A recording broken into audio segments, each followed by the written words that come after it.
चुनाव में जीत के बाद गुना से सांसद पी यादव न्यूज वर्ल्ड से उन्होंने चर्चा की। इस दौरान केपी यादव ने कहा कि उन्हें 3 विधानसभा चुनाव की जिम्मेदारी दी गई थी। तीनों सीटें बीजेपी जीतने में कामयाब हुई। उन्होंने ज्योतिरादित्य सिंधिया के साथ एक मंच भी साझा नहीं किए जाने के सवाल पर कहा कि ज्योतिरादित्य सिंधिया बीजेपी परिवार के सदस्य हैं। इस चुनाव में हमें अलग अलग जिम्मेदारी पार्टी ने दी थी, इसी के चलते मंच साझा नहीं हो पाया। उपचुनाव के परिणाम आ चुके हैं और कहीं न कहीं इन परिणामों से बीजेपी उत्साहित है। ग्वालियर चंबल क्षेत्र की हम अगर बात करें तो कहीं न कहीं कुछ कसक जरूर रही है। हमारे साथ में है गुना सांसद केपी यादव जी।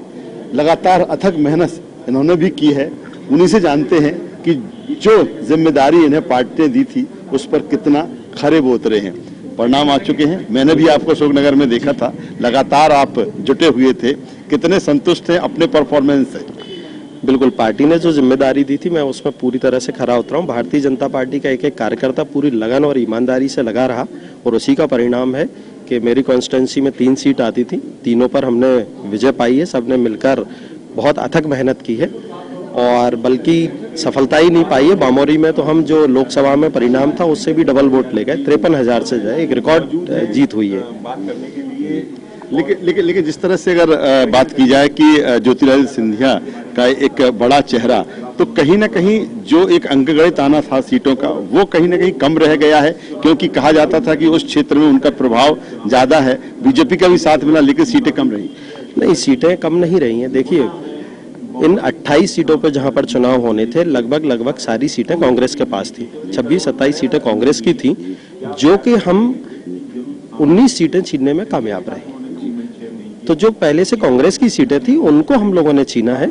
तो उनकी मेहनत और भारतीय जनता पार्टी के हर एक कार्यकर्ता की मेहनत और हमारे केंद्रीय नेतृत्व ने जो फैसले लिए, चाहे वो राम मंदिर का फैसला रहा हो, 370 का रहा हो, उनका भी हमें लाभ मिला। और माननीय शिवराज सिंह जी की छवि तो है ही, वो एक जन नेता है।